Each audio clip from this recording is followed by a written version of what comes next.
Am I frozen? Let me see. Oh, you're good. You're good. I'm good. No, your shit's good. Oh, I look I mean, squished. stuff's good. Wait, can I swear? Yeah, You whatever, man. can. What's Yeah, up, everybody? Yeah, welcome. Thanks for having me. Next level. Today's live stream is a special one to me because I do actually really like the content that UGT has been putting out. But I do have a few questions for you before we dive into the content. Let's do it. I'm in 1 sec. Let me. Can I just blast these off really quick? I just want to. Of course you can. Get these. Get some links shared here on my socials, and then I can pull that shit up. Oh. All right. Why does it look squished? Share it there. I look squished this way. No. One sec. Share it there. Shared. So as you guys come in, make sure you hit that like and that subscribe button. I don't know about you, UGT. What do you like to be called? Because UGT, is that what you want to be called now? Because I know you changed your name. So I want to go with UGT. I actually never. It's funny because I never liked the name Upgrade Guy. The thing was before. Actually, I think our stories are not that far apart, to be honest. Because I think I heard a little bit about how you got into this.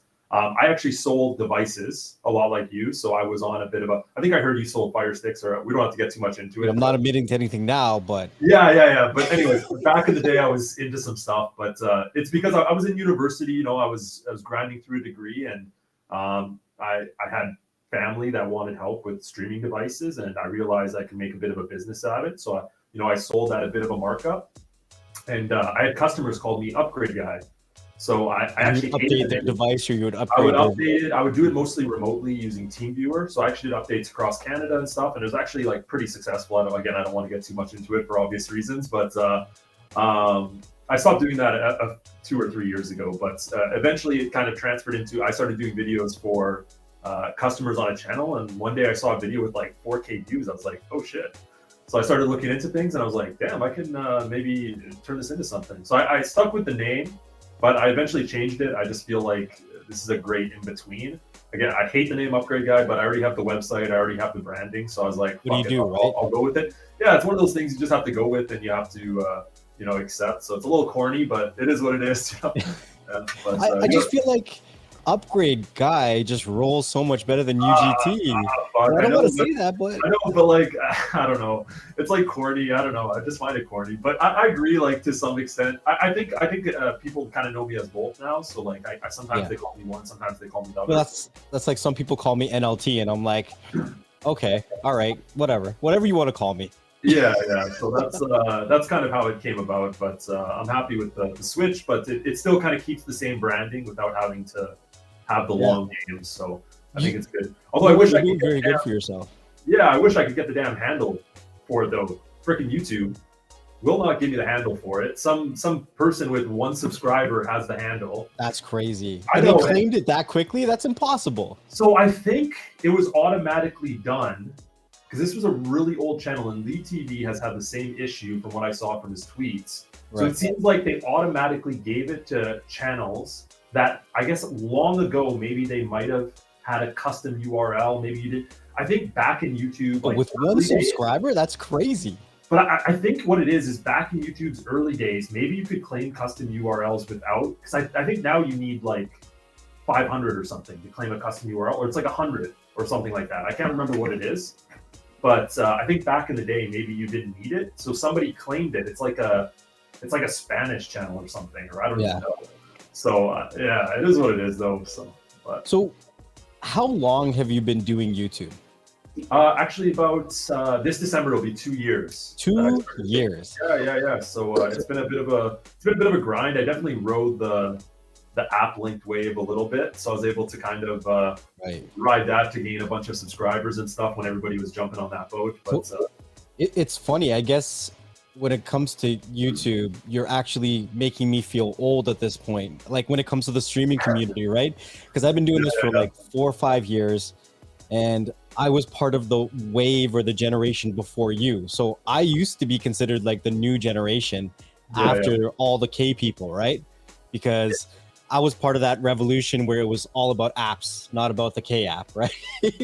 Yeah, and I mean back then you could actually post content on it, right? Yeah. Which was kind of, I guess, the plus side, right? You were able to, post really whatever you want without having to have that constant worry of is YouTube going to shut you down anytime soon. So that must have been nice back then. Although I did hear that, I think from Doc and a few other people that it seems like the money's better now. I guess I'm sure it just has to do with YouTube's better at. I can't say. I don't get views, so I can't say. I guess it has to do.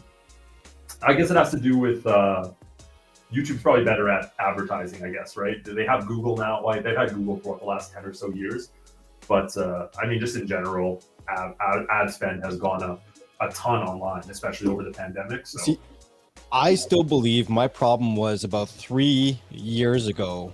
I got hit with 2 strikes, and ever since I got those 2 strikes, my account's been shadow banned. And I've heard people talk about shadow bans and stuff, and I think they do exist to an extent. I also think, because you were unactive for a while, right? I was unactive for a while. I'm active again. But it was just so difficult because ever since I got, at least I think I got that shadow banned, I've always lost subscribers. So I've been at about 38,000 subscribers for about 4 years. Yeah, and I think, I know inactivity has partially to do with it, because even when I've gone inactive for like 2 weeks, I come back and the videos flop, even on topics that I thought would hit. So although, like, I remember watching an interview with who's the YouTube CEO chick, Susan, right? Yeah, Susan. Yeah, Susan. Okay, so I remember watching an interview with her, and she's like, "Well, you can go on vacation, and we often see creators are doing better when they're on vacation and not creating content." I was like, "That's bullshit," because I don't know, like maybe if you're freaking Logan Paul or something, right? But for everybody Can you do me a else, quick favor? yeah. You check on where you see the mute button on the bottom there? It's got a little arrow beside it. Yeah. Just click on that and make sure that your road is selected. Oh, you think it's on the wrong mic? I think it's on the wrong mic. Oh, I think you're right. Is that better now? That's so much better. Okay, yeah. Okay, I was probably on like my webcam mic or some shit. Yeah. Streaming wizard. I've seen a bit of your content. Young guy. Yeah, right? yeah. Young guy. Gave him a huge shout out. The community got him well over 1,000 subscribers. Oh, that's awesome. Because he's from. Where's he from? To be honest, I think he's somewhere in the States. Because I know the community put together a care package and we sent him a bunch of stuff. So oh, that's great. Hell yeah. That's awesome. It's so crazy that I made a lot of my content based off of FileLink, and then you came in as FileLink died. So okay, I'll give a shout out to what's his name? What's the guy's name? I can't remember. He doesn't talk much in the chat, like ever. He's the tech guy. Not like there's a lot of tech guys, but I can't. He makes really good videos. Fuck, what's his name? Free Tech? Not Free Tech. Oh, Free Tech makes good videos too. Sorry, Free Tech. You make good videos too, but I can't remember his name. TT Tutorials? What's that? TT Tutorials? No. I think he's like Australian or something. Stu? Not Stu. Shit. Not Stu. Okay, I'm going through all these names. He never talks. He used to do FileLink stuff, but he stopped because he was getting striked. FileLink. I don't know why I can't. Okay, let me just go to the chat really quick because this is gonna bother me. Pull it up. But anyways, now I'm curious. Give a shout out to him because so I had one FileLink video. This is when I started, and I noticed the video was doing really well. And then I saw he had like videos on the top 5 codes, and I copied him a little bit. I won't lie. So I will give him a little shout out for that because I kind of got the idea from it. Now, to be fair, I'm sure like a lot of people did, yeah. Yeah, I mean, to be fair, right? But big shout out to him. I can't remember his name. Good guy. I don't know why I can't see it in the chat right now, but yeah, that was kind of how I think things kind of started blowing up, and then I definitely rode that wave a little bit. But I deleted all that stuff. Actually, it was around a year ago I officially deleted it because I think I got 1 strike, and I got lucky because it seems like every once in a while you'll get lucky, and they'll remove a strike by accident. It almost seems like. So I felt like I got lucky with that one, and then I deleted everything, and it was actually pretty devastating because you go from having so many views, constant views, to pretty much nothing. Coder? CSS Coder, yes, that's him. Okay, that guy makes wicked videos, really, really high quality, great quality camera and stuff, and yeah, does a really great job. Patrick, welcome. 619. Oh, that's your bot. I got you. That's your mod. Yeah, Torres, we're going to be talking about the Fire Cube here pretty soon. I think me and NxTLvL have a lot of the same Catching up to opinions. do. Yeah, We yeah. have Catch up catching too. I up don't think to we've do. ever actually talked. I've No. only ever talked to a few And of you you, guys. you know what's crazy? I've talked to a lot of people in the community, like a lot of people, because you also know that we do the podcast as well. We're I do, taking a yeah. little bit break from the podcast, but do we you brought and, on a lot of people. Do you and Rojas? Am I Yeah, saying that right? Rojas. Do you guys still do that? We're taking a little bit of a break right now, but I'm still pumping out a lot of content here. So there's always content coming out from us. He's got 3 or 4 other channels as well, so there's always content coming out. And how's But- he doing since all that? Because I know he lost his channel, which was obviously devastating to him. And How's he lost it for a very stupid reason. He lost it for a VPN Right. video. Right, and that's the hard part about it, and that's what I like. The thing is with YouTube is I'm okay if they strike videos. Like if Yeah. I'm breaking your guidelines, hell yeah, okay, strike my video. I won't make it again. But they have made it so damn confusing to understand what the actual rules are and what you can and can't follow. But I thought it was a small YouTuber problem, but I see some of the bigger creators that I follow and No. they can't even get support from YouTube. Like if you So- have 2 million subs and you can't get support, how the hell am I going to get support? You've seen KSI make videos about this I too, do. right? Yes. And there was my girlfriend was making videos. She spent a year building a YouTube channel, and she Yeah. almost got monetized. And then life happens, and she took a step back for a bit. But she was in the like DIY crafting industry, yeah. and so I dove into the DIY crafting industry because I was working under SEO, and I would see all the people talking, and they were having the same issues that we're having. They're buying stuff from the dollar stores and making DIY videos, and YouTube was striking them and deleting their channels. For what though? What was the policy? Is it like bypassing payment, bypassing? Well, that's what we get. They were getting stupid shit like misleading tags. Oh, But misleading. like, tags. how else are like?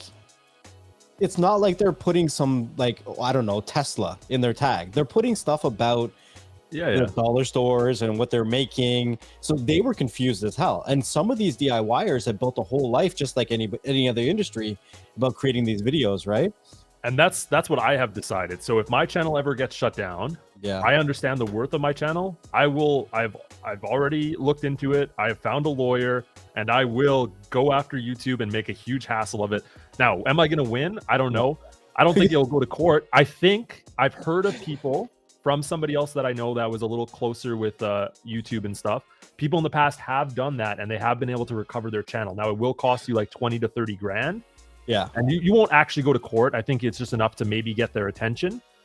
But it's just pathetic that that's what you have to get to, especially since like YouTube in its essence, right? What YouTube is created by creators. That's all it is. Like it's literally creators. Otherwise you have no content, right? So it's just such a ridiculous concept when you think about it. So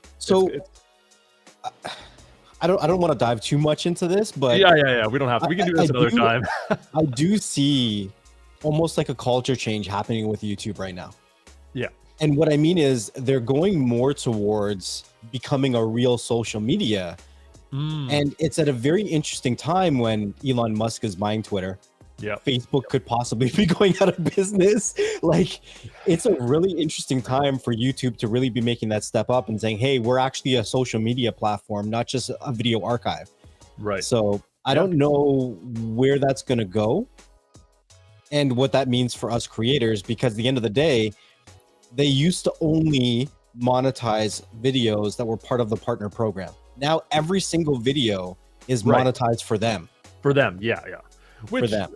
Like, I do feel like the 1,000 hours is a little much, and they obviously do that because they know, like, hey, we're getting free money at the end of the day, right? From like random people that maybe they have 1 or 2 videos pop off and they never even look into monetizing, right? So I got striked on the official Redbox app.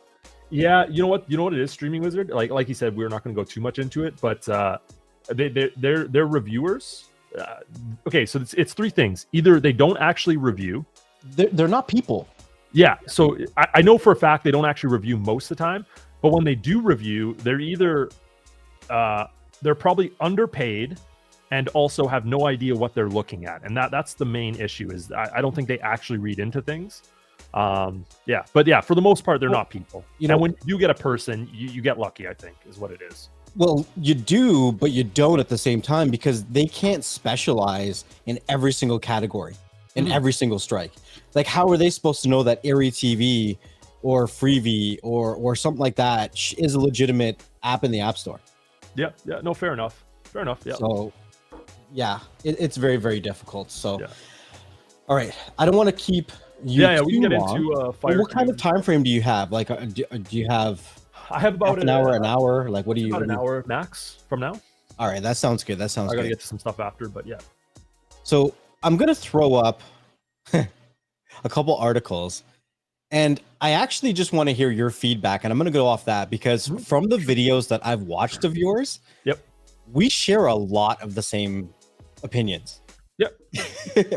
So I'm not just bringing it on here because you're gonna repeat everything I say, but I think it's actually interesting to see somebody else with a lot of similar like opinions that I have, because I'm not always going the same way as the grain. Like I put out a live stream earlier this week, I think Monday or Tuesday, saying that I don't necessarily have an issue with YouTube charging for 4K. I don't either, and the reason is simple. It's because who the fuck uses 4K? I'm sorry, I have never once clicked on 4K. I've never used 4K. Maybe if I'm watching like this crazy high level documentary, but there's 99% of content isn't even the creators don't upload in 4K because it's so freaking extensive to finish it off in Adobe Premiere, and the file sizes are massive. So if you want to keep that, I have a 10 terabyte drive here that is like 2 terabytes full, because before I was doing everything in 4K, but now even Mr. Beast said he will never upload in 4K for the simple fact that he likes it not looking too professional. And I think that's part of YouTube. And to be honest, like the people complaining about the 4K, and I've seen a ton of them. I think Linus Tech did a video on it.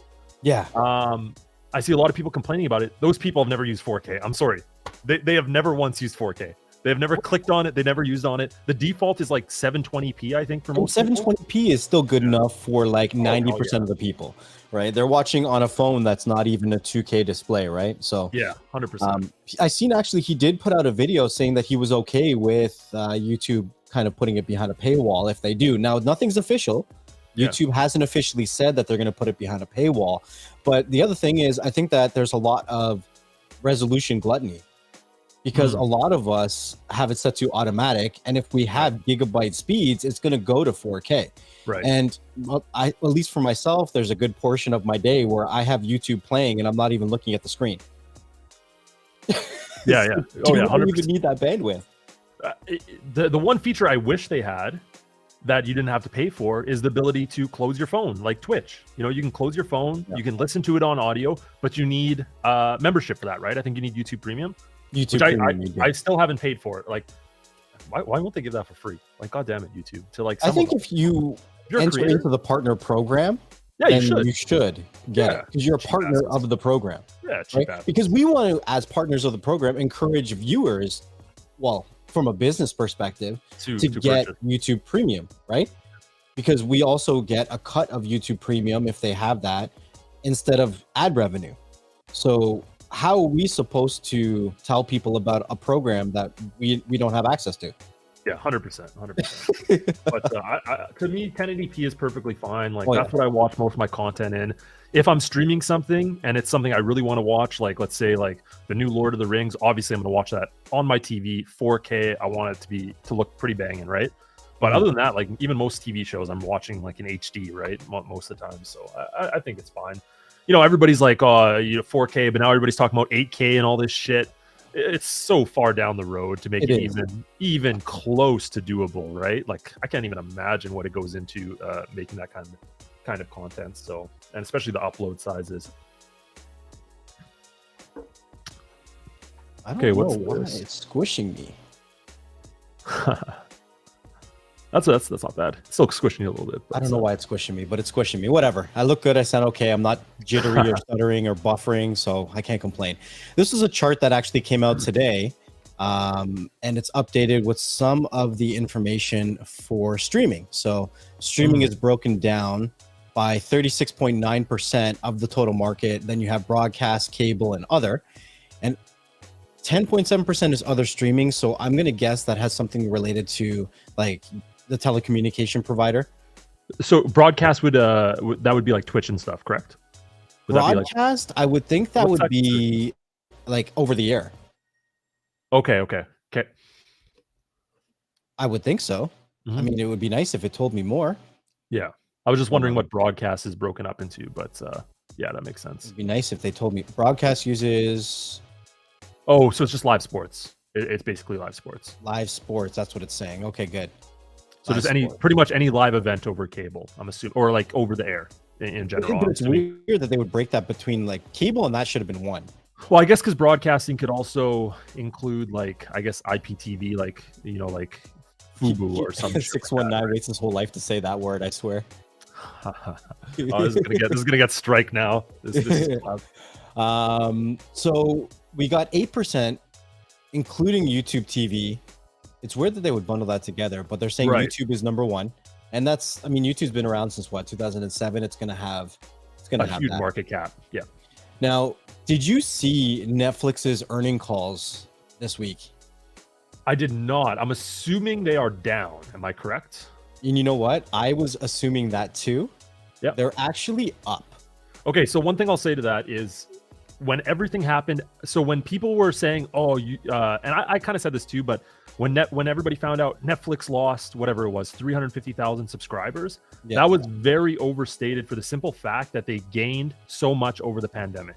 It was very much just post-pandemic people canceling subscriptions. Right. I think it had less to do. Now, we can get into their new ad-supported tier, which I think is dog shit. I think they did a terrible job with it. I don't see any value there whatsoever. For I think I watched a video on it, and I think it's something like 4 to 5 minutes of ads per hour. That is insane. That is huge ad density. What's that? That's a lot. That is a lot. To have to sit there and watch 4 to 5 minutes of ad. Like if I'm watching a Twitch stream, if I get 2 minutes of ads, I'm fucking annoyed. So to get 4 to 5 minutes of ads while I'm sitting there paying, I think it's the crazy part too is it's actually cheaper in Canada for the ad-supported tier than the US, and that really interested me because the US, it's a US company, US currency is worth quite a bit more right now specifically. Yeah. So it's really weird that their subscriptions are actually costing them quite a bit more than the Canadian. So they're getting even less value out of it than we get here. So I guess to me, I almost want to ask, when we were watching cable during an hour, how many minutes of advertisements were we watching? We'd have maybe four advertisement breaks with a minute and a half of each break. Yeah, I would say if you're looking at it, it's probably roughly the same density as what Netflix is looking at, if not a tiny bit more. Yeah. But I will say that's why people moved from cable. That's why they would go to Blockbuster. That's why they would do all these other options. That's why you would have like the DVR speed ups and stuff like that. People that used to pay for that shit, right? Or still do. Fuck, my mom still pays for it. I don't know why. Because they didn't want that ad density, right? At the end of the day, and that's why streaming became so popular. And so, I don't know what your thoughts are on the ad-supported tier, but I'll say just a few things on it right here. I'm okay with ads. I thought they should have went first and did more of a freebie TV model, or like Peacock. I think Peacock does it really well. Some free stuff, and then bam, you smack on a slightly more expensive tier. But I think their price needed to be decreased by like 30 or 40% here for that ad density. Like, so here's my views on, I'm going to answer another kind of topic and then come back to this one. But you said that the price is different in the US than it is in Canada, and there's a big difference. The US dollar is worth more, and they're being charged $6.99. In Canada, it's $5.99, and our dollar is not as valuable as the States. So I'm willing to bet that it has something to do with the amount of content in the library of the US Netflix. I wonder how that could be a good point. You definitely do get a little bit more content for sure, but I wonder. But they also have a way bigger population, so they're making way more money in the States too. That's true too, right? Right. So, and the confusing part is, fuck, where was I going with this? Sorry, I smoked a joint this morning, so I'm a little... You're gonna have a lot of fans in the chat. I'm a little brain lost now. Anyways, you go ahead. I'll think about what I was saying. You go ahead. I'm Canadian, so if you guys don't know, we're both Canadian here, so that means we definitely smoke weed, and we're Canadian YouTubers, so we definitely smoke weed in the morning. I mean, that's the only way to be a YouTuber in Canada. So I'm not confirming or denying any of it. See, here we go. See, there we go. Someone say weed. Okay. So I agree with a lot of the stuff you're saying about the advertisements, but a lot of times I have a way of just kind of thinking about things from a business perspective and not a consumer perspective. Oh, 100%. Yeah. And what I see happening is that right now, in the last year, Netflix has actually gained 10 million subscribers. From Q3 of 2021 to Q3 of 2022, they've gained 10 million subscribers. Yep. It's a big jump for them, right? They're up to 231 million subscribers. So if you do some quick math, and we say that we switch everybody, that they're going to start banning IP addresses of all the accounts being shared, I'm going to be super realistic with these numbers and say, okay, out of all of those accounts, the 231 million, we're going to ban 30% of the people that are sharing their account, right? So 30% is 70 million accounts, right? So wait, by ban, do you mean, are they going to, do you think they're going to completely disable the accounts, or are you talking about like, hey, we're going to ban further IP addresses or have some sort of further two-factor authentication for logins? So there's a couple articles that came out this week saying that they're going to be charging for an additional household, right? Okay. And they were doing some testing, I think, in Latin America, Brazil, where if you were outside of the original IP address for more than 2 weeks, you had to add it as an additional home. So that could be the way they're going. Nothing is confirmed yet, but they're either going to have to, because the main accounts, when I say that it's going to be banned, the main accounts are being banned. It's the additional IP addresses, right?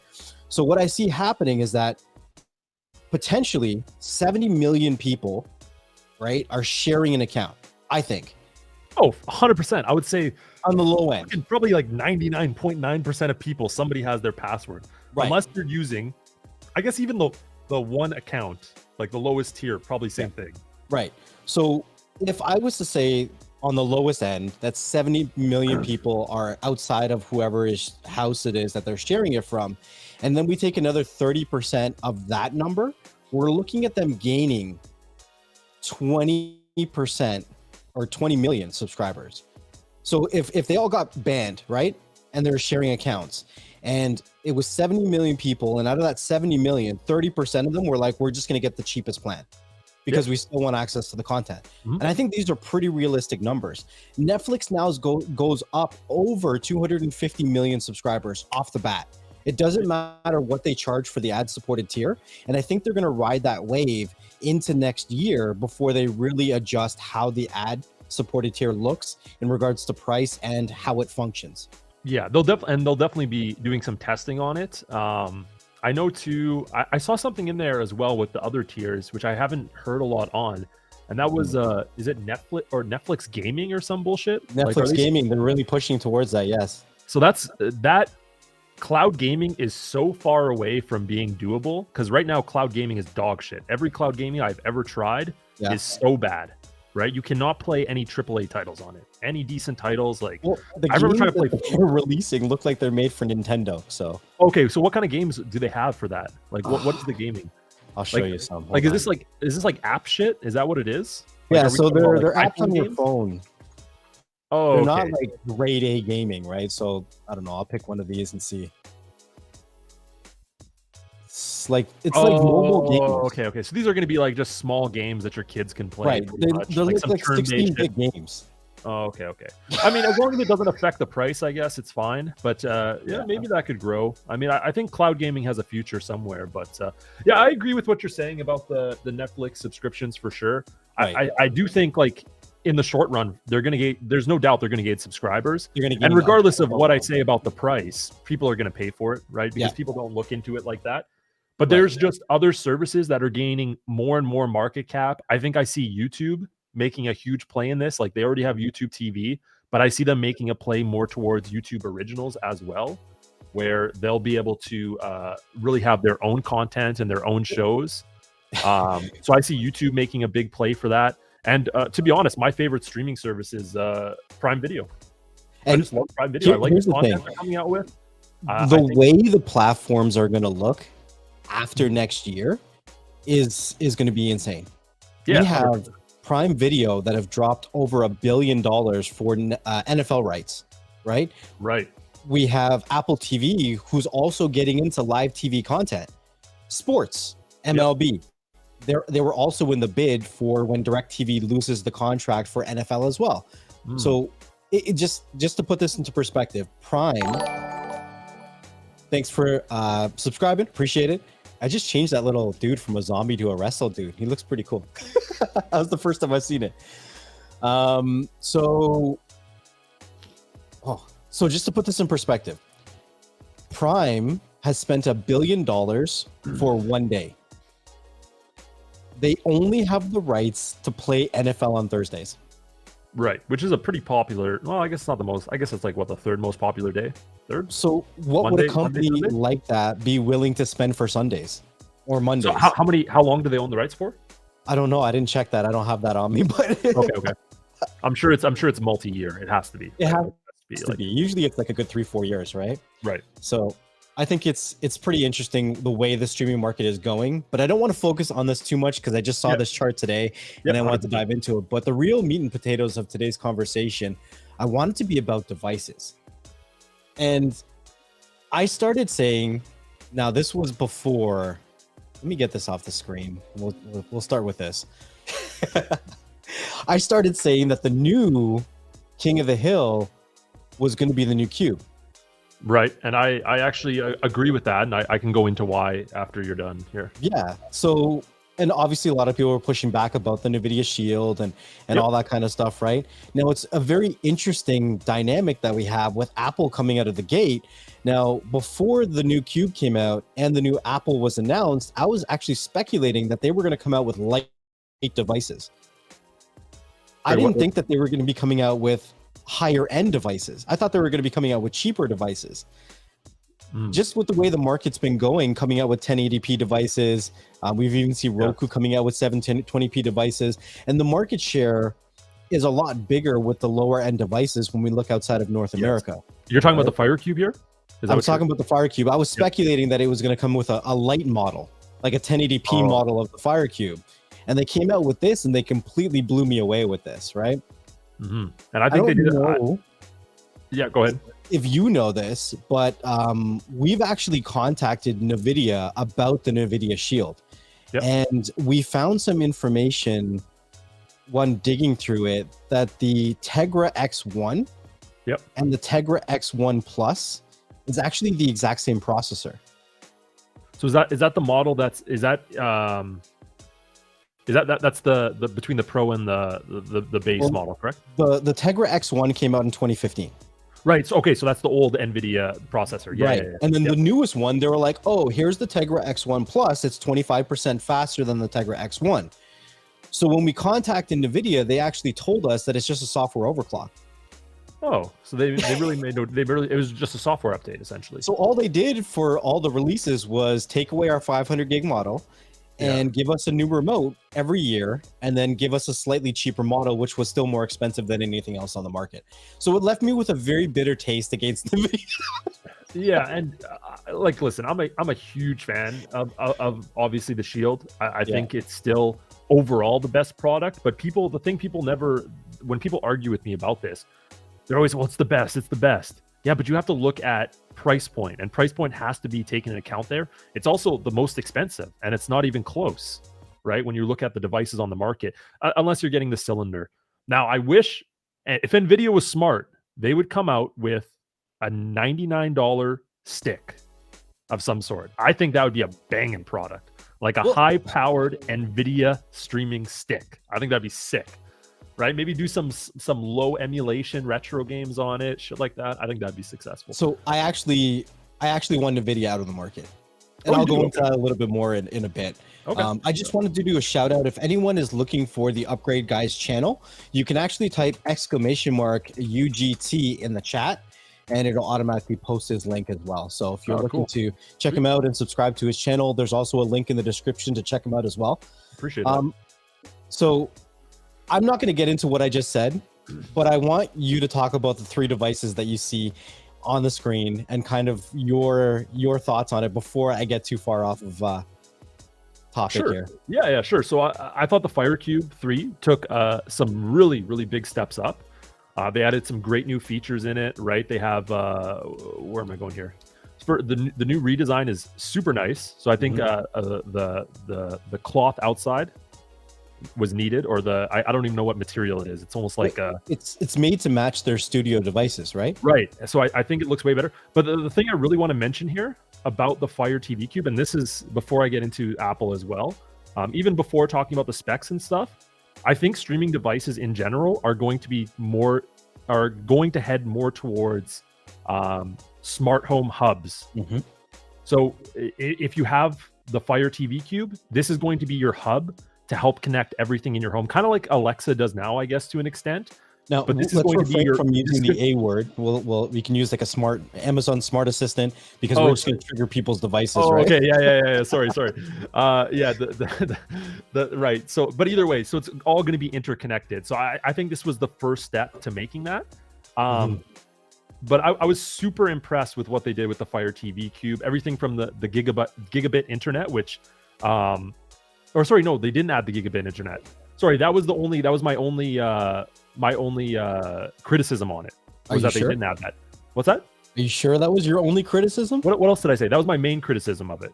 Well, they also don't have USB 3 on there. Right, the USB 3 as well. Okay, but I think there's reasons why for those two things. Why do you think for the gigabit internet? What's your reasoning for that? So my reason for that is because realistically, so here's my thing. On all of my streams and all of my videos, I usually talk about there's two different groups. Okay. There's those of you, like everyone in the chat and everyone watching this video, you are all enthusiasts. All of you are enthusiasts. And the enthusiasts are typically the smallest group with the biggest mouths. You guys are willing to shout out all the hardware specs and everything that you want from a device, but you're not the biggest group. The average person is just going to sit in front of a device, throw on something like Netflix or Disney Plus and go on with their day. And that being said, with the average person using those applications like Netflix, Disney Plus, Hulu, whatever it is, they look really great and they don't require more than 100 megabytes a second. Right. Okay. Fair point. Yeah. And if an enthusiast is upset, the chance of them being upset for something that they're not actually going to use, 99% of them are not going to use over 100 megabytes a second. Now that 1% is going to use over 100 megabytes a second because they want to use it in some kind of LAN fashion, home media center, something along those lines. But that's a very small percentage. And does it make sense from a business perspective for them to really, I guess, invest into all that stuff, right? Right. Fair point. And that's the same reason why I say the Nvidia Shield isn't really the best device, because it's really a gaming device at the end of the day, right? Like it is a streaming device, and I think they market it more towards streamers now than they used to because they see the market. But at the end of the day, it's a gaming device for people. That's why they had the 500 gigabyte model, right? For people that want to load this up with emulation, hyperspin, all that crazy shit you can do with it, right? So that's why it is the best streaming device, but it also isn't at the end of the day, right? It's not the most realistic option for most people. Now, that's what surprised me about the Apple TV, because Apple in the past, and they still do this, when the hell does Apple ever lower their prices on anything? That's Apple what I said. They're offering more hard drive space at a cheaper price. And this is where I think it's a big, and I think I know the reason for that. But this is where I think it was a big and a smart move from Apple. Now, why is it a smart move? For simple, because streaming devices are so much more than, right? The same reason why Amazon sells the Fire Stick for so cheap. Because it's about getting you into their ecosystem, and also they farm the fuck out of your data at the end of the day, right? So it's also a data mine for them for suggestions, right? Like Amazon, it's not going to be too long where people are just shopping on their damn Fire Cube, right? And they have a great integrated Amazon shopping app, which I don't believe it's great now. I don't really shop on my Fire Cube, but I know you can do some sort of. It's getting there. It's getting there, right? So in the future, it's probably going to be super clean, where it's easy to find the products you want. I just bought the Echo Show 15 because I wanted to do some content on it, and it's a little outdated. I think they're going to come out with a newer model, but even on that, right? Like I can make shopping lists and they can buy it for me from Amazon, just from Alexa. Sorry guys, Amazon assistant. assistant. But that's where I think it was a smart move from Apple, because again, I was expecting their next generation. I don't talk about Apple TV boxes a lot. I thought it was going to be just another slight price increase. So I was expecting over $200. I think even the higher model now is what is it in Canada? Like 200 almost? Yeah. their highest model, the new 2022 one. But before it was something like 230 or something. So it was a lot more expensive. Yeah. So So we even saw a big price decrease there. And now without the Ethernet port, it's even cheaper, right? So you're seeing a big difference between the two. So Apple learned something from Amazon that Nvidia never did. Yeah. Apple learned that if you farm the right data and if you build the right ecosystem, you can subsidize your device's price. 100%. Yeah. Because Amazon has been the king of the hill with baking an ecosystem and baking an operating system all around farming data and showing you advertisements. Yep. And people still enjoying to use their operating system. Oh yeah, and Amazon fucking loves their advertisements. God damn. Well, they put advertisements on that Fire TV Cube. That shit is going to be full of advertisements in the next 2 or 3 years. But Apple is learning about it. Yep. And I think they're taking some really, really good steps to learning how to implement it properly that NVIDIA never did. And NVIDIA never really learned that stuff. They didn't have a big enough market. They're not really involved in smart home assistance or smart home automation. So data farming is a lot more difficult, right? So without having that as, I guess, a tool in their utility belt, they were never really able to bring the price down to a consumer-friendly level. Yep. without making Apple like profits anyways. Yeah, which they're Apple not making that on every other device. But again, I think this also goes into Apple sees it as kind of what I said earlier with that smart home hub, right? You know, you're going to have Apple users in probably 4 or 5 years that maybe the Apple TV gets more popular. Maybe they have more Apple Home smart systems, right, that are all going to connect together. And because iPhone already has such a huge market cap, like I think they still share a huge chunk of the cell phone market, the smart home market. I think they're banking on that to also bring in this Apple device, which again, like you said, they made super affordable, right? They've made this, they purposely undercut the Fire TV Cube in my mind by $10.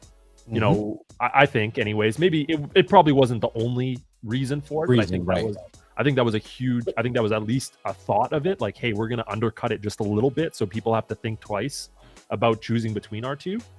So I think it was a smart move by Apple. And honestly, the internal storage, which is something that I think Fire devices have received a lot of flack for, which as they should, because it's ridiculous. Like, why the fuck can't a Fire Stick have 16 gigabytes at least in and I don't even stick, I'm gonna get I can get on with the Chromecast HD too, because I think that was dog shit. I think they did a terrible job with that. That was, in my mind, the biggest money grab of the year. But that's not for you though. I know it's not for me, but it's such a money grab though. Look at it. Bro, they didn't change anything. They didn't make any advancements. They just put it $10 less. Yeah, $10 less, and you don't get 4K, right? Yeah, but fuck, man, come on, $10 less. They could have did better. I don't know. These devices, they put zero effort into it though. They really did. It's really, the way I see it is that the HD, the Fire TV Stick Lite, the Roku that's, I don't know, 720p, I can't remember what it's called, the Express or whatever. Yeah. Those are all like a crack dealer's first hit. They're like, yo, it's on me. Just get you into the ecosystem. Just get you into the ecosystem. We're already in. Me, you, everybody in the chat, we're here. We're way past that. We're going to be buying these 3 devices that we see on our screen. This is what we're here for. But for everybody else, I think it's over 50% of the people in China still watch everything on their cell phone. Everything. They don't have a TV. They're not using a TV. So do those people really care about 4K? Do they care about having the latest and greatest? They want the absolute cheapest device. And when we look at India and China, just those 2 populations alone, if we can get 10% of that market online more than they were last year, then that makes a lot more sense from a business perspective. Right, and so let me reiterate what I mean. There's 2 different perspectives. I'm talking from a consumer perspective. From a business perspective, of course, it's a smart move, right? Because, like you said earlier, most people are not thinking like me and you, and I agree with that 100%. Is it going to sell well? It will absolutely sell well. But I think it's coming from the perspective of the 4K version has been out for 2 years, 2.5 years, 3 years almost. It's been out for a while, and I actually like the 4K version. I thought it was a good device. I'm not a huge fan of the Google TV kind of, I guess, operating system. The operating system, yeah. I've had issues with it. I've noticed, some small issues here there. But yeah, from the business perspective, of course, very smart move. They're going to sell a ton of them. I just wanted to see some sort of upgrade in, even if it was just in the 4K device. Now, maybe that's coming in the coming year. I'm assuming not, because they just updated it to Android 12, which tells me they're probably not going to develop a new device for the next few years if they updated the operating system. That's what I think. But you never know with some of these companies. There's a lot of interesting things that are being done by Google through optimizing operating systems. 12 and 13 are significant jumps when it comes to how the operating system works on lower end devices. Yeah. So I think that even if there's pitfalls with how the devices are being run now with the HD or the non-HD device, that once we hit 13, it's going to feel like a different device. Right. So I don't know. We'll see how it is when we get there. And when do you think the next Shield comes out? They're going to come out with another one. Do you think it's 4 or 5 years from now? They will come out with another one. It's too profitable. But like, what direction? So let me ask you a question here. I know the direction I want Nvidia to go, because I think they could have a successful, they have the capabilities to not take over the market, but be their own player away from Roku, Fire TV, and Apple. What direction do you think Nvidia goes in the future? Because I think there's multiple roads they could go down, but I'm wondering what you think would be the direction they do go down. Which will probably be the wrong one. It'll probably be the wrong one, to be honest. My thing is that what I'm about to say, you're probably going to disagree with. Okay. But the future of these devices has nothing to do with hardware. The future of these devices is based off of all cloud-based systems, all of them. Yeah, I could see that. Yeah. And what that means is we lost Google Stadia. Who cares? We still have Xbox Cloud Gaming. We have PlayStation still has their one. There's Luna. And I actually think that there's going to be a crazy turnaround with Luna in the next year and a half. I could see that. So it's only available in the States, correct? Because I've tried to order the Luna controller, but I can't. So it's only available in the States, right? But Amazon did some really, really smart things over the pandemic, right? Amazon purchased whatever that Wi-Fi company is, right?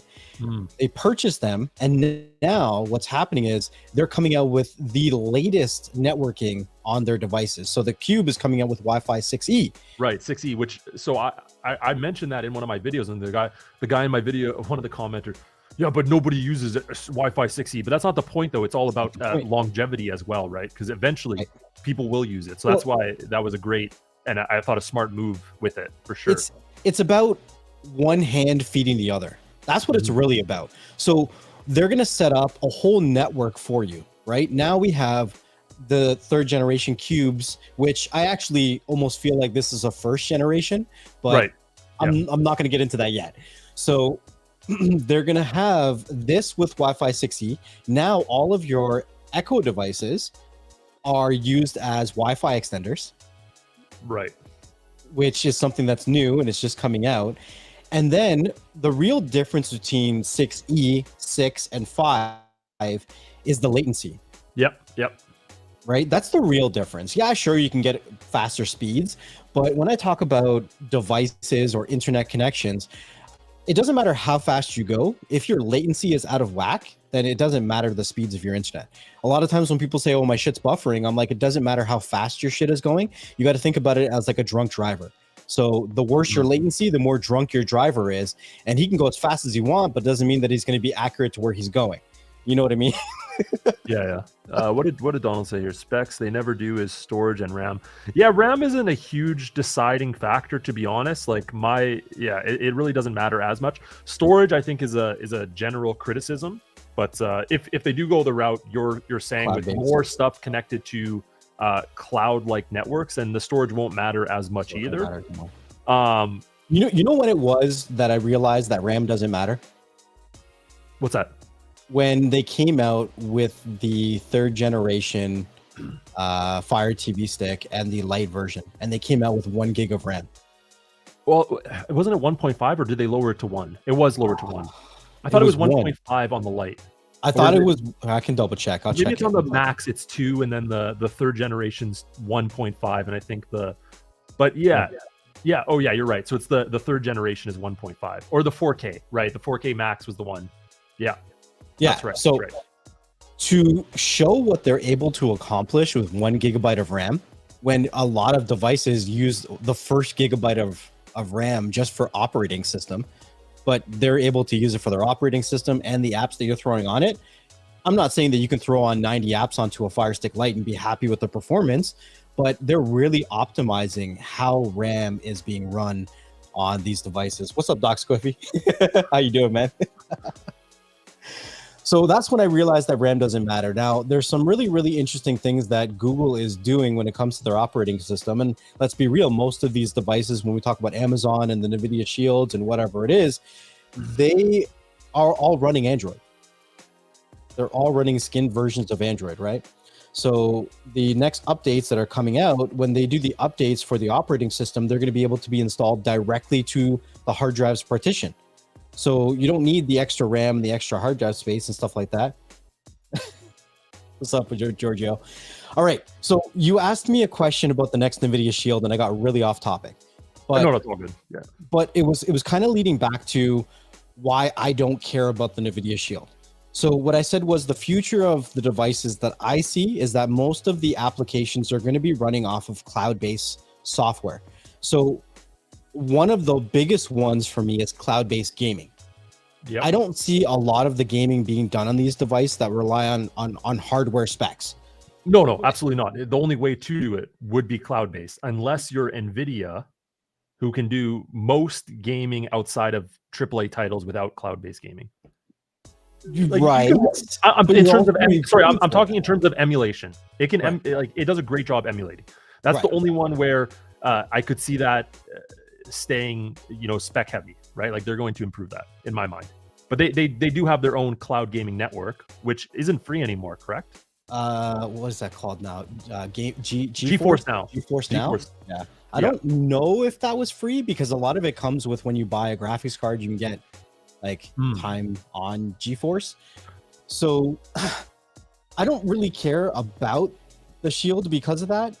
And there are a lot of the people probably in the chat that are enthusiasts that want to do emulation and stuff like that. And I think it's going to be a really, really small market. So businesses are going to have to decide, do they want to shell out all this money that's for a really, really small community? You mean Nvidia? Nvidia, right? I don't know if it's going to be a small community, though. I think they have still a great following. I think most consumers look past the price and they just see this super expensive device. They see this the news around it about it being the top streaming device, and I think people are still going to purchase it. I think people are brainwashed into, not brainwashed, but as consumers, right, our thinking is always the most expensive is the best for what I need, right? Like if I go out and I purchase this $200 device, it's going to be so much better. Even if I don't utilize it to its full extent, it's going to be, I'm going to have that luxury top device. And that's how I think most consumers I think it's still going to be a popular device, although I'm sure it's not even close to the most sold anymore. When you look at the Rokus and the Fire Sticks are the most sold. Right. And so Roku is one that we could get into as well, because Roku I've been harsh on, but I do mention all the time that I think Roku is for a specific niche. Right. It's for that simplistic, easy interface. And that's who I always recommend it to. If you want something, like I got it for my mother. Okay. My mother is terrible at tech. Okay. She's like 58 now. Can't get anything working. Didn't grow up in that generation. So I got her a Roku device and she can't fuck it up. So I don't have to get phone calls from her saying, hey, what do I do with my Fire Stick? I changed this, I changed that. I got lost. Roku, that's who I suggest Roku for. Right. In my mind, that's if you had to, if she came to you at the beginning of next year, would you still offer her a Roku, or would you offer her one of these Apple TVs? Oh, that's a good question. That is a good question, because Apple TV is all in the same genre. I would probably offer the Apple TV, but I'm not trying to influence you at all. No. So she's already used Roku and she likes it. So I personally would probably just stay at the same. She's not somebody that needs to upgrade all the time. She's not watching in 4K and all this shit. That is an interesting discussion, and it's really interesting because to me, Apple TV is almost like a hybrid between like what Amazon's trying to do and what Roku's trying to do, because they are a bit of a closed system. But if I'm right, you can do some stuff to it with Apple. Like Apple has more, right? There is some sort of side. I don't know if I want to say And side. there is some as well with the Roku. There is. Right, but it's very limited, correct? Like I know there's like codes you can put in that could give you access to some of the players, correct? Like smarters and stuff. But at the end of the day, like we didn't all jump into Android devices knowing everything that we know now. Right. So I would almost like to argue that we talk a lot of shit about stuff that we don't know. Not talking to you, but in general, right? I don't know about half the shit I talk about, man. Right. So like I'm always learning, and I think that's most people. But yeah. We spent years, like almost a decade, almost on a daily, researching new things about Android. Imagine if we put the same kind of effort into a Roku or an Apple. Like a lot of people in the community are developers for things, and they do things because that's where they're at. They're in Android. Well, let's say one day Android locked off third-party installs. Right.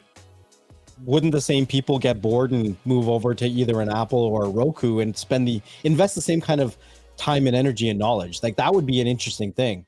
So most of the time when people are talking about third-party like side loads and stuff like that, at the end of the day, it is a smaller group that actually do that than we think. That's what I keep saying. Yeah, like it's probably like 5% of the owners that are actually doing it, because you have to think about how many of these devices are sold, right? And we can't make YouTube videos about it anymore, so that's even less reach for stuff like that. At the end of the day, but most people are just buying these devices, like you said, for Netflix, etc. And sometimes I do think I should change my thinking about it, because I'm always in that mood of thinking about back in the day when I was selling these or doing certain stuff to them. Right. And those are the people that I still cater to probably a little too much. But yeah, 100%. Most of these users for Fire Sticks, for Roku, don't even think about sideloading in any way. Right. These are just streaming devices. They are smart hubs in some way. And, they want those added niche features to them, which Roku does niche pretty well. Like Roku's a device that I think has really niched down. And they're trying to capture their own market, which is kind of smart from them, right? If Roku ever does make a deal with Netflix, a lot of these companies are going to be in trouble. Right. So wasn't Netflix thinking about buying them? Do I remember that right? Yeah. That would have been a great purchase, actually. 100%, because Netflix would get hardware and operating system. And the other thing you have to think about is, yes, they would still be available on other devices, but imagine this: you buy a Roku device. So imagine this: you buy a Roku device owned by Netflix, and you get a month free. Yeah. How many people are going to purchase that? Right. Yeah. There's a lot of great bundles you could do with that, and a lot of great ways to utilize it. So it actually does kind of surprise me. Netflix. What did Roku want for that? It was a couple billion, right? Like it was an expensive buy, but I think that I have to go grab some water quick. But, go ahead. Go do your thing. Give me like 1 minute. Yeah. Guys, we've been streaming for an hour. I think it's been a great conversation. What do you guys think in the chat? Which parts have you enjoyed? We talked a little bit about the streaming services. We talked a little bit about our past. And now we're talking about the new king of the hill when it comes to streaming devices. Which one do you guys think will be the new king of the hill of the streaming devices? Will the Nvidia Shield be dethroned? And if so, who will it be dethroned by? Actually, let me just jump over to the chat here. 1 second here. And what I'll do is I will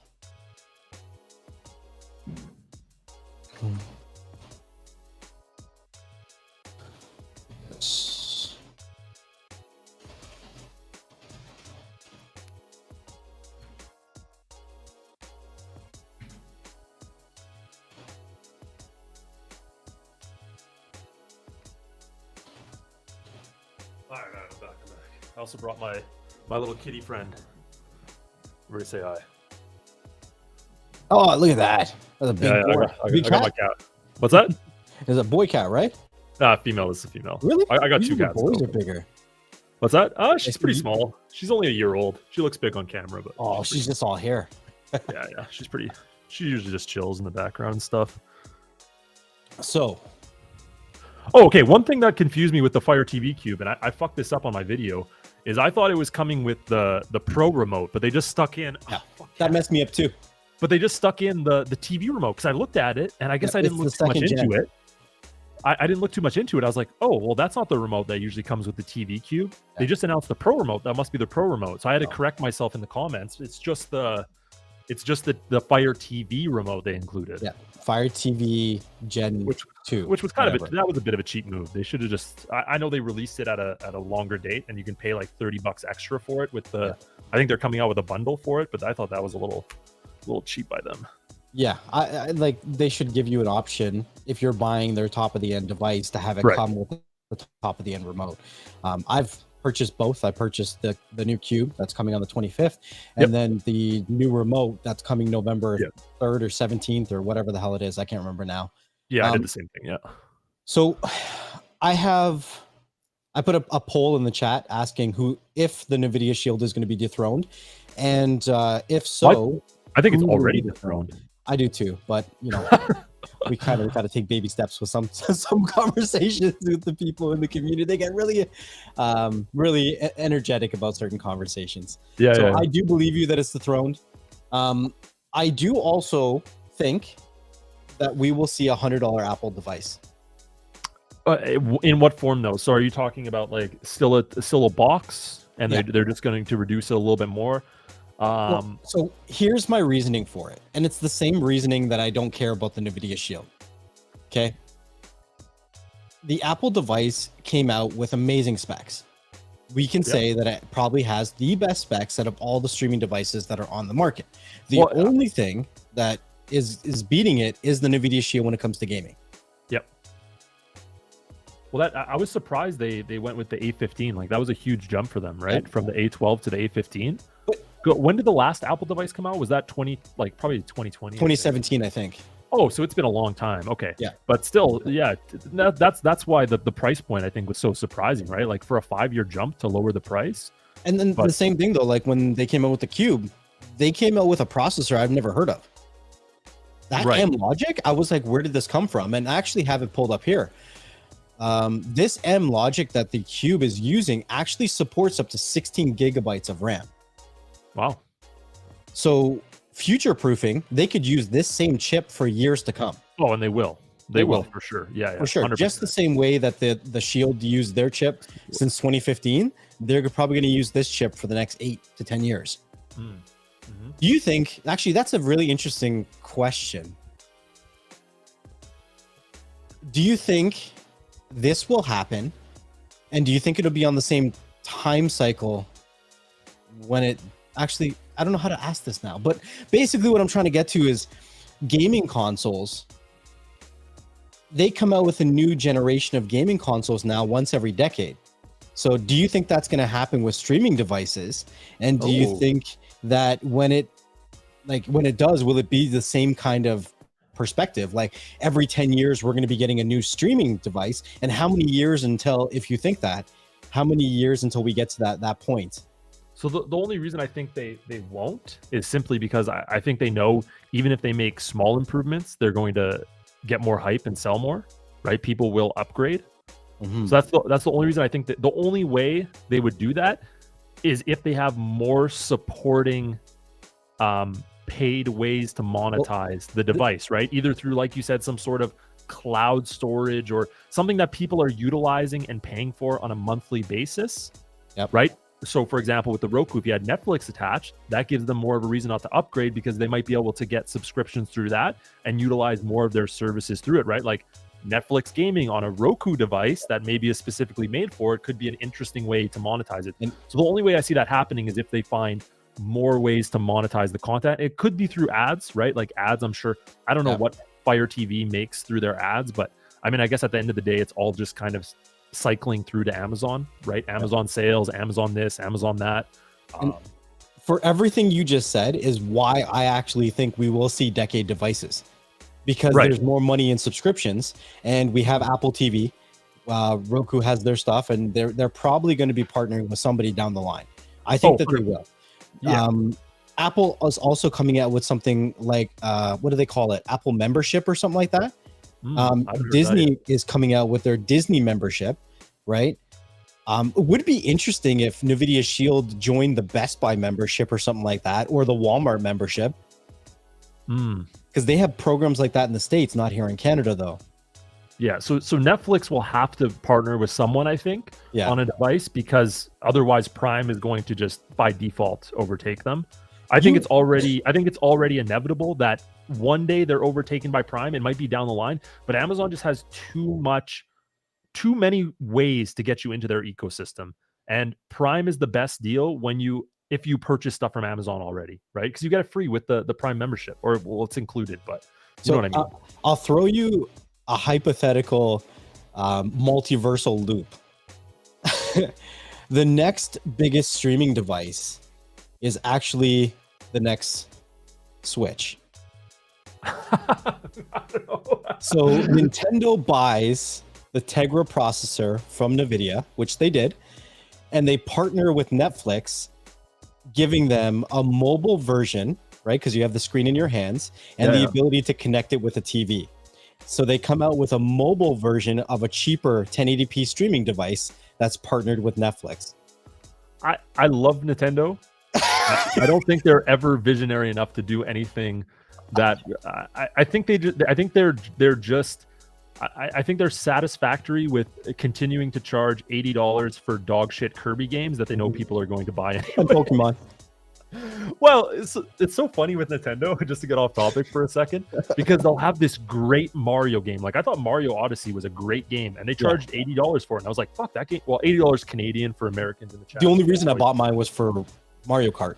Yeah, so they have these great games for $80, but then they'll charge you the same $80 for this dog shit Kirby game, but they know people are going to buy it, right? So Nintendo's a funny company because they just have that nostalgic factor just pushed in so much. I just don't see them doing that. You know, I think Nintendo is just so stuck in their ways that they'll never do anything like that. All right. Fuck, I can't even get a PS5 still. You can't? No, you can't buy them anywhere. Not where I live. I bought it. I sold it. I bought 2 Xboxes. Still have to fucking get them from scalpers out here, dickheads. I mean, I could scalp one for you. $700. I don't know. Whatever. Pay me in crypto. They don't even really have any good games for it right now, right? It's kind of So I actually wanted to finish the topic about why I think we'll see around $100 Apple TV device. Okay. Yep. And it probably won't be for another 2 years or 3 years, maybe even 4 or 5. But the problem that I see that Apple is going to have is actually with their Apple Arcade. So they have a program called Apple Arcade, and it's a gaming system or a gaming platform that's not cloud-based. And because of that, when they released this new Apple device, it's got better GPU in it than the Amazon devices. So if they can realize what all the other people have already realized and make Apple Arcade cloud-based gaming, then they don't need to be upgrading their GPUs and their Apple devices as much as they have. And if they're just focusing on the processor, and they've upgraded the processor and the graphics card, and they've got this to 130 US. Imagine if they just didn't have to worry about the GPU at all. Yeah, I think to really be a player in the market, like to overtake and really advance, I think that $100 price point is important, like $100 US, right? Even if it's just for psychological reasons, having that at $99 is going to push more people towards your product. But they're going to have to, at the end of the day, improve on that Apple ecosystem to give people more reasons to purchase it. And I think they will do that. I mean, obviously they already have a strong ecosystem, but just in a different way compared to streaming devices, right? So where does the new Apple TV rank on this? Is there an updated CPU bench score? No. Not yet. Okay. There's not, but I can show you this right here. Yeah. And so here, let me just zoom out a bit so we can see more of it. Okay, so we can see the top of the chat there, or the top of All right, so the Apple devices are here on the right.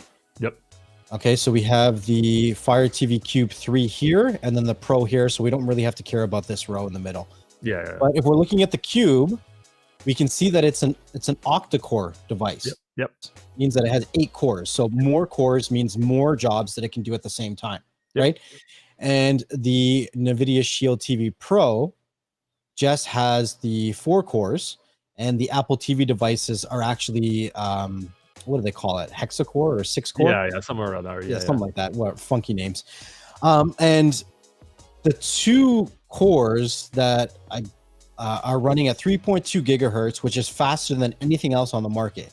Now, it's interesting to see how that's going to perform because, I mean, if I do simple math, 4 times 2.2 gigahertz for the cores is a lot more speed than what 2 times 3.2 would be. You know what I mean? So they can the Apple TVs can do 2 jobs really quickly. Yep.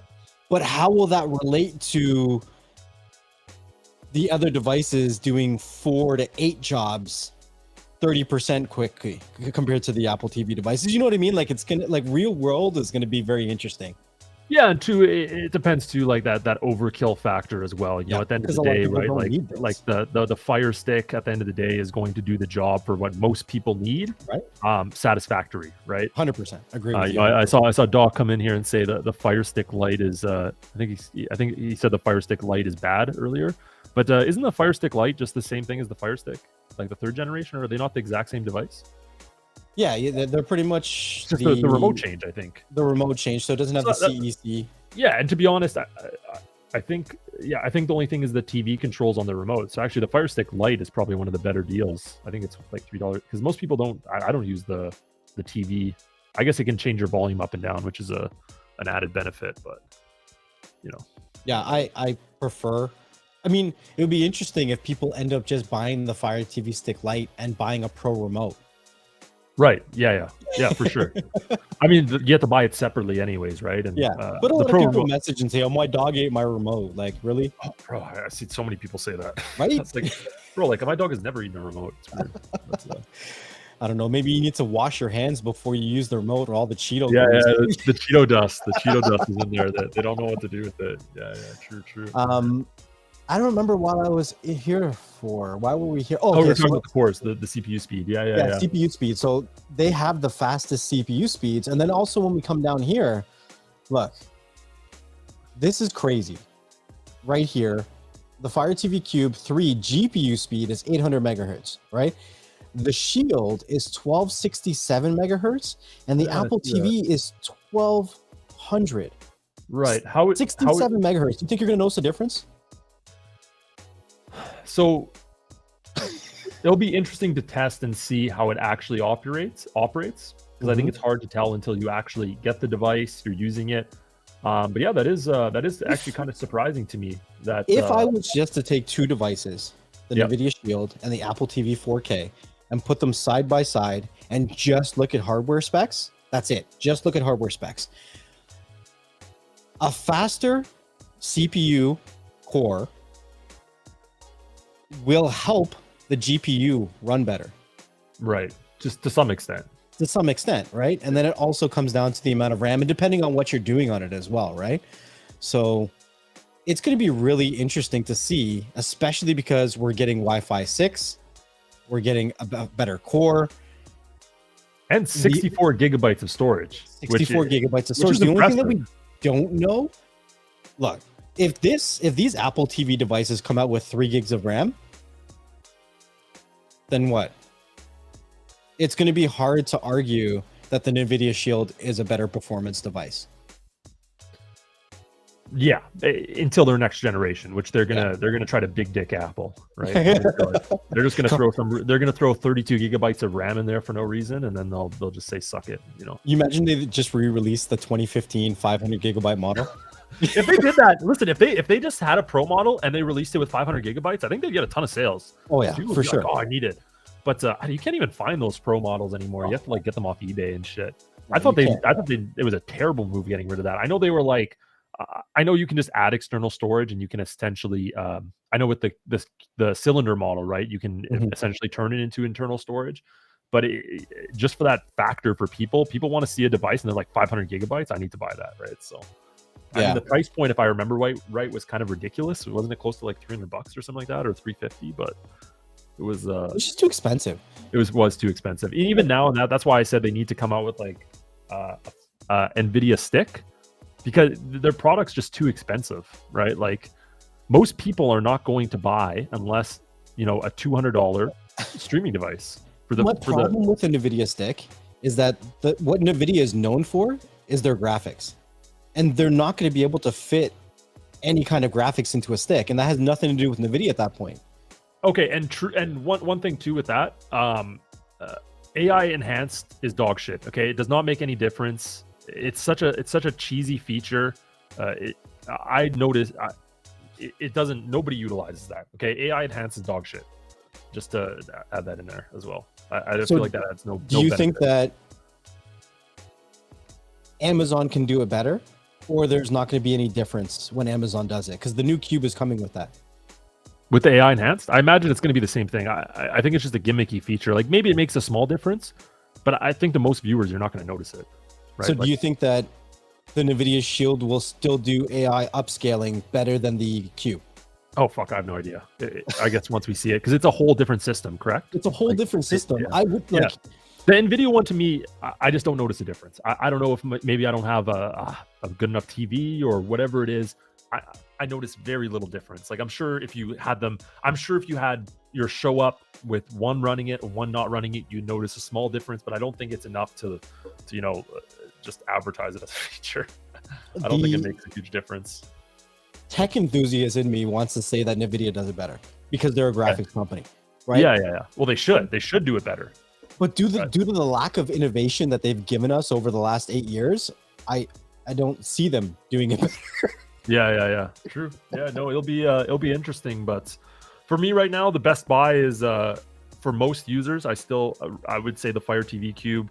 That Apple TV does look nice, and I can't wait to test it. And it's going to be hard to compare them until you get them right next to each other, and you're taking everything into account. And if I'm right too, they it's a little bit smaller, right? Or they removed the fan, or they changed something with the actual design of it, correct? It's like lighter and smaller, I think, the Apple TV as well. So I thought they changed something on the outside in terms of the design and making it a little bit smaller. I could be wrong, but I thought I read that earlier. So I think Apple could do a little better job with the design, right? It's a little lackluster, but most people, it just hides behind their TV anyway. So who gives a fuck at the end of the day? Well, the other good thing about the Apple TV device is that the remotes are rechargeable. Right, and they did add the USB-C, which I thought was for. I'm assuming they did that for international rules, because if I'm right, in Europe, they're saying fuck your Lightning port, you have to add USB-C, but they haven't done it for phones yet. But I'm assuming they did it for international reasons, would be my guess. But yeah, it was great they added USB-C to it. Very interesting. So 2015, just by weight wise, they did lower it. Apple TV is 425 grams. Yep. Same with the 2017 and the 2021 version. And then the new ones are 208 or 214 grams. We're looking at half the weight. That's a big reduction. Yeah, huge. If they would have just put it white, probably with like a black Apple logo, it would have looked a little smoother. But do you see this? Yeah. So they do have the specs for it. What is that, DDR4? I can't remember. Yeah, it's DDR4, 4 gigs of RAM. So it's got the most RAM out of all of the devices on the market. Yeah, it's going to be interesting to see how this runs. I'm really excited to try it out and play around with it. It's been a long time since I had it. I had an Apple device. It was one of the first Apple TVs back in like 2009 or something. I remember having one, or maybe it was 2010. And it was very limited back then, obviously, right? It was mostly for sports, right? Baseball, I think they had on it. Like you could get your MLB pass on it. But I'm excited to try it. They really did make some big jumps here, and great move by Apple. So props to them for doing something right for once, anyways. Although I still do buy the new iPhone all the time, so I can't really talk too much. I'm a bit of an Apple cuck, so it's fine. It's crazy. It's crazy. Like they did so many good things right. They did, yeah. They did There's so not a whole lot to criticize, to be honest. You know, so yeah, it'll be a fun go. I think the Fire TV Cube versus Apple might even just come down to your preference in terms of Android versus some sort of Apple device, right? Well, definitely look outside of the third-party market, right? If we're talking legitimacy, I think that the Apple device is the king of the hill. You can make a good argument for it, and I think it's going to be a very split decision because there's so many Android heads out there that will never touch an Apple-based device, right? You see that with iPhone all the time. Oh, well, iPhone can't do this, iPhone can't do that. I still have an iPhone, and although I use a lot of Android shit, it's just so simple, right? Like it's just so fucking simple, and it's so convenient. So once they get people into the Apple ecosystem, and I think that's part of the move here too, is potentially getting more of the Android users over to Apple.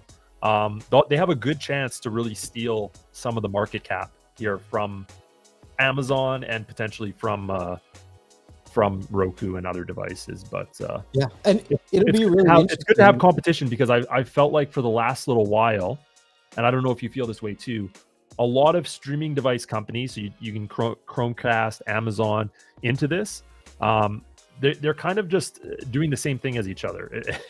It just in terms of like their devices. So it seems like to me like the Fire TV Cube 3 and the Apple ones are the first devices in like 3 or 4 years that I've been like, wow, actual huge improvements instead of just doing that bare minimum. So I'm really impressed with it. And yeah, so it'll be an interesting little battle here. For sure. Daniel asked a question. I'm not going to put it up on the screen, but you can put some applications on it. And there are workarounds to using things like Debrid. It's not as easy and as smooth to my limited knowledge as an Android, but you are able to do certain things. But I imagine too, as they get more users over, that might become easier, right? More developers 100%. working on it, more developers working on easier ways to put things on. Right.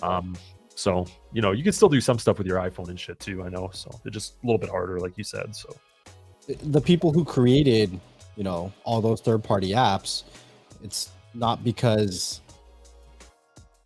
I don't know, like, it's not that they can't code them for Apple. Right, just the majority of users are on Android. For their apps. That kind of market, right? Right. So if we all moved over to a different place, then we would see either the same developers or new developers that would create stuff as well, right? Yeah. It just depends on how the community shifts, right? Like we say, when one door closes, multiple doors open, right? Like Hydra, you cut off arms, then we still grow new heads. Like that's just how his community's always been. And even if their device isn't successful, creating such a powerful device is going to be good for competition, right?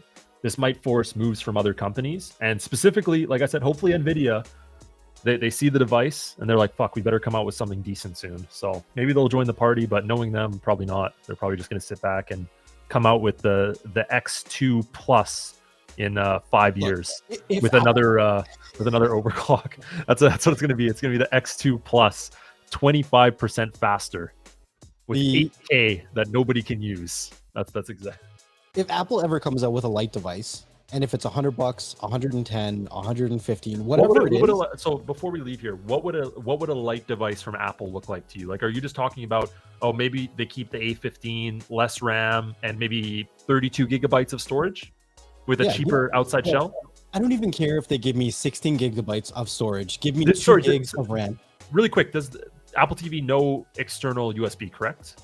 I could be wrong. That I know of, but I can. But does it have a USB-C where you can hook up maybe like an adapter? I'm trying to remember here. No. Okay, so you are, but either way, that's more than enough storage, especially with either way, yeah. Let me just double check on this chart here. 1 second. Yep, none. So they don't give you that. They don't give you USB-Cs. They put 2 crap Apple logos on it and charge an extra $50. What do you mean for what? Cyclone's a very he's an Android guy. He's an Android guy. He's an Apple hater. Yeah. So he'll talk as much shit as he can. Right, Cyclone? Right. I mean, he's not necessarily wrong, but in their defense, every company does that. That's like talking about Supreme, right? It's all just about branding and how you utilize your brand and what you put it on. So That is true. Apple could put their brand on anything. On anything, right? So look, give me 2 gigs of RAM, give me 16 gigs of onboard storage, Yep. give me everything else that the device has now. Give it to me at around $100. Don't give me the upgraded GPU cores, because I don't care about that, right? Yep. The average person isn't going to be gaming, right? Yeah, true. And give that to me around $100, and I'm curious to see if the increase in sales also adds to the increase in why am I drawing a blank on this word? Ecosystem. Yeah. If people buy these devices more, and by buying these devices because they're subsidized on collecting your data, the price goes down. If people enter their ecosystem more, maybe they start with getting a smart speaker. Not saying that they jump to an iPhone right away. Yep. But I'm curious to see that perspective. Mm-hmm. And as Apple develops their streaming service too. Yeah. Because that's I actually think that Apple TV Plus is a really good service. I haven't personally tried it, to be honest. I've looked at it, but it's something I should look into. How much is it? Do you know roughly? Is it the last time I checked, it was around $5 or $6 a month US. Oh, But fuck, that's not bad. It's actually really cheap, right? And they do play MLB games and stuff on that. For the people in our communities, what I would say is look up a list of Apple originals, right? Once you get your list of Apple originals, I don't care how you watch your content.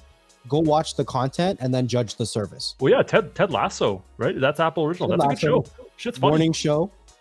Morning show with Jennifer Aniston. Defending Jacob, I actually really liked. Didn't see that one, but yeah, I'll have to look. So Defending Jacob was about a kid who got trialed for murder. One sec, I gotta grab my cat. 1 sec. Yep.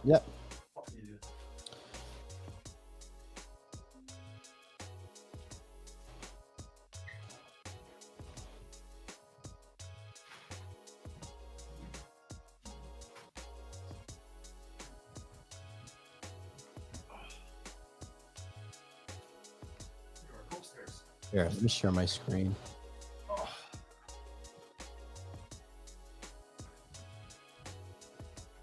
All right, so I'm going to share my screen just so you guys can see some of the stuff that I'm talking about here. Apple Originals. C is a great show. I always talk about C. Have you seen C? I haven't. Do you know what it's about? I do not. So, but it looks interesting. Like Jason Momoa? I do like Jason Momoa. I think he's good. So C is Fucking really Viking. C is about humanity going through a plague or a pandemic and leaving our population down to 2 million people, right? And out of these 2 million people that are left, everybody is blind. So humanity is trying to rebuild civilization as being blind. And then randomly people start to pop up in different tribes that actually have vision again. Oh, interesting. So it's on its 3rd season. I think it's a really good show. So make sure you check it out. Yeah, right? I'm gonna watch that. Hell yeah! Look at this one, the greatest beer run ever. That's the name of the show. I think I did. That's where that. Oh, that's where that guy joins the army to like bring beer to people. Am I wrong? I think so. Yeah. Oh, yeah, it's a movie. Yeah. But yeah. Ted Lasso. Ted Lasso's good. It's funny. I like Ted Lasso. Have you seen Severance? Man, I have not been watching a lot of TV. I should be, but Severance is a trip. So. So get some magic mushrooms and watch it. Is that kind of trip or what?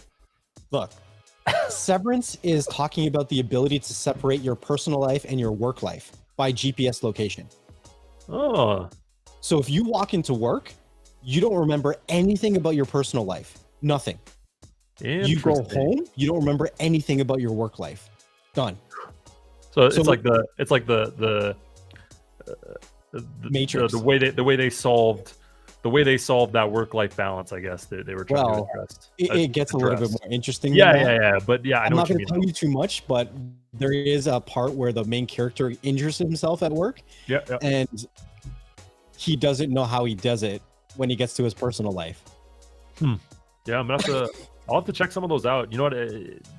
I might, maybe I'll get Apple TV for a couple months, and I want to. But that's what I'm saying. Like, you know what I like about Apple TV is not just the content, not just the writing. The quality is really good. both is, the yeah. writing and the actual quality itself is really good. And that's where I've seen Prime Video too. The quality I feel like has gone up. But that's where with Netflix, it seems like their Netflix originals have really taken a nosedive. Am I wrong on that? Like, has Netflix not come out with? And I know they have bigger budgets now, and they have a lot of smaller producers doing content for them. But there just hasn't been a lot of Netflix originals that have popped out to me, and I've been like, wow, this is impressive. Like, obviously, there's like Stranger Things that you watch every 2 years, which is like it's a good show, right? It's entertaining. I like it. There was a couple other ones that I enjoyed, but it just seems like there's a lot of really bad Netflix originals. I don't know. So that's just how it seems to me lately. I don't know. It really depends on you.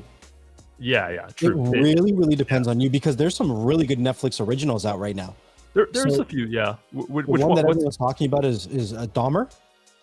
Dahmer was good. So they do a great job with those the kind of limited series, kind of like documentaries based on lives, like the real life documentaries. So that the Dahmer series was good. I enjoyed the Dahmer series. I thought they did a great job with that. Yeah. But I don't know. It just seems like Prime Video and some of these other services are doing some really big things. Like, look at the money they put into. I know a lot of people didn't like the Lord of the Rings series. I liked it. I thought it was good. I thought it was entertaining. They put big money to that. I think it was like $1 billion over the whole series they're spending on it. It was like 500 million they spent on the first season. It was unbelievable. Yeah, it's crazy. But, it's crazy. They put some effort into it, and yeah, I thought it turned out nice. To put it this way, my girlfriend pays for the highest tier of Netflix, and she said even if it costed her an additional $10 a month to share it with her kids, she would pay it. That's how much she enjoys the content on Netflix. Yeah, and I probably would too, just because my family uses it, and I pay for the top tier too. So, you know, I've fucking five different family members that scalp off me. But I think that their content is really good right now. Yeah, I don't know. Maybe, you know what it is? They're not making Netflix originals that I'm interested in, so I'm a little biased on it. Right now, there's services that are making originals that I'm interested in, which I like that fantasy shit. I like that kind of stuff.